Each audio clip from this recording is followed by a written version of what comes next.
আর কেউ নন, তিনি আমাদের মা, তিনি সেই ছাতা, তিনি সেই বটগাছ যে ঝড় জল বৃষ্টি সবকিছু তছনছ করে বলে দিতে পারে সে বাংলার মানুষের জন্য আছে এবং আগামী দিনেও বাংলার মানুষের জন্য থাকবে। আমাদের মা, আমাদের নেত্রী, জননেত্রী মমতা বন্দ্যোপাধ্যায়কে আমার করজোড়ে প্রণাম।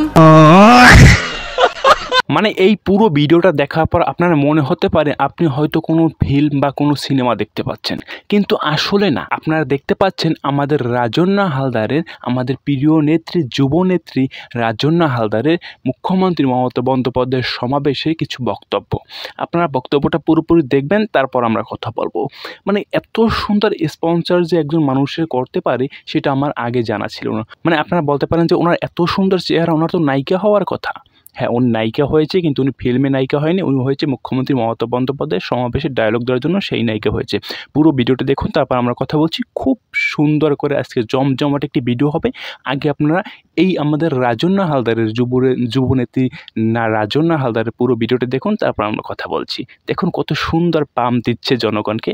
পুরো ভিডিওটা দেখুন, মজা পাবেন। তিনি আর কেউ নন, তিনি আমাদের মা, তিনি সেই ছাতা, তিনি সেই বটগাছ যে ঝড় জল বৃষ্টি সবকিছু তছনছ করে বলে দিতে পারে সে বাংলার মানুষের জন্য আছে এবং আগামী দিনেও বাংলার মানুষের জন্য থাকবে। আমাদের মা, আমাদের নেত্রী, জননেত্রী মমতা বন্দ্যোপাধ্যায়কে আমার করজোড়ে প্রণাম। আমাদের সেই যুব নেতা, আমাদের সেই ছাত্র যুবর নয়নের মণি, আমাদের প্রিয় নেতা, আমাদের জননেতা অভিষেক বন্দ্যোপাধ্যায়ের তারুণ্যকে আমার কুর্নিশ, আমার প্রণাম। যারা শুধুমাত্র 34 বছরের লাল সন্ত্রাসে নয়, স্বাধীনতা সংগ্রামেও তাদের প্রাণ হারিয়েছিল, শহীদ হয়েছিল এবং সমগ্র ভারতবর্ষের তথা বাংলার রাজপথে লাল সন্ত্রাসের কিংবা স্বাধীনতা সংগ্রামে যাদের রক্তাক্ত দেহ পড়েছিল তাদের প্রত্যেককে আমার করজোড়ে প্রণাম। তাদের স্মরণে আজকে আমরা এখানে উপস্থিত হয়েছি। শুধু একটা কথা বলবো বন্ধুরা, যে বটগাছটা আমাদের মাথার উপর হাত রেখেছে সেটা মমতা বন্দ্যোপাধ্যায়, মমতা বন্দ্যোপাধ্যায়ের মমতা বন্দ্যোপাধ্যায়।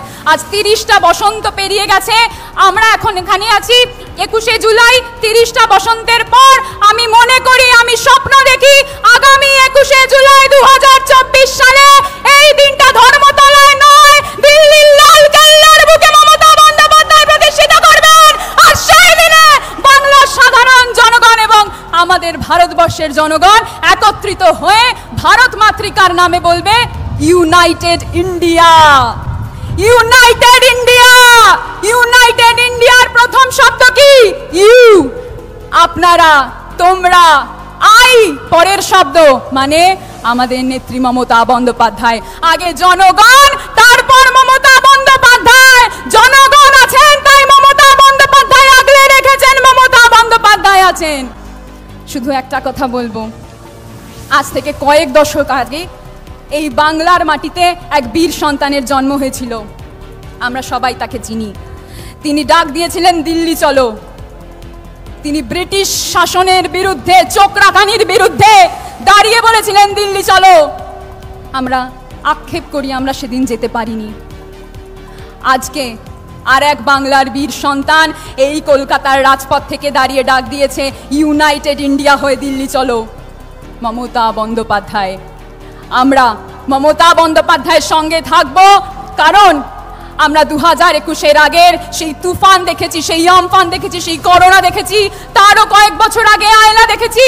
আমরা দেখেছি মমতা বন্দ্যোপাধ্যায় কিভাবে যখন বাংলার মানুষ ঘরের দরজা বন্ধ করে সুরক্ষিত থাকার চেষ্টা করছে, তখন মমতা বন্দ্যোপাধ্যায় দেখান তো আরেকজন নেত্রীকে যিনি বাংলার মানুষের কথা ভেবে রাস্তায় এসেছিলেন, নেমে নেমে আমাদের মুখে অন্ন কিংবা রেশন তুলে দিয়েছিলেন। মমতা বন্দ্যোপাধ্যায় সেই নেত্রী, অভিষেক বন্দ্যোপাধ্যায় সেই নেতা যারা আমাদের মানুষের মুখে রেশন তুলে দিয়েছেন, যারা বলেছেন আসুন না মা বোনেরা আমরা একসঙ্গে বলি দুয়ারে সরকার, দুয়ারে সরকার, দুয়ারে সরকার। আমি মনে করি सरफरोशी की तमन्ना अब हमारे दिल में है, देखना है जोर कितना बाजुए कातिल में है।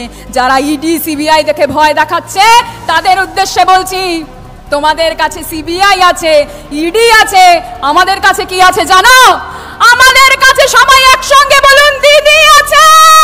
আমাদের কাছে দিদি আছে।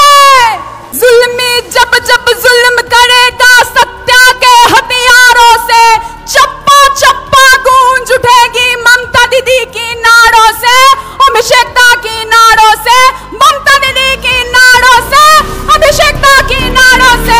দর্শক দেখলেন পুরো ভিডিওটি, মানে কিভাবে একজন মানুষকে মানে জনগণকে এত সুন্দর পাম দিচ্ছে, যেটা আমি যদি ওই সমাবেশে থাকতাম আমিও ওই পামে মানে পড়ে যেতাম। কেন পারবো না? কারণ এত সুন্দর গ্যাস দিয়েছে মানুষ জনগণের কানে, আর উনি তো এমনি একটু সুন্দর, তাই না? সেই সুন্দরের একটু প্রতিভা দেখিয়েছিলেন। মন্তব্য জানাবেন, আপনাদের মন্তব্য। আমার আর কিছু বলার নেই, এত সুন্দর বক্তব্য দেখার পর আমার আর কিছু বলার নেই। আপনাদের মন্তব্যটা অবশ্যই আমাদের কমেন্ট বক্সে জানাতে বলবেন না। দেখো আমি নতুন কোনো ভিডিওতে, ততক্ষণ ভালো থাকুন, সুস্থ থাকুন। ধন্যবাদ সবাইকে। আপনাদের মন্তব্যটা অবশ্যই জানাবেন। ধন্যবাদ।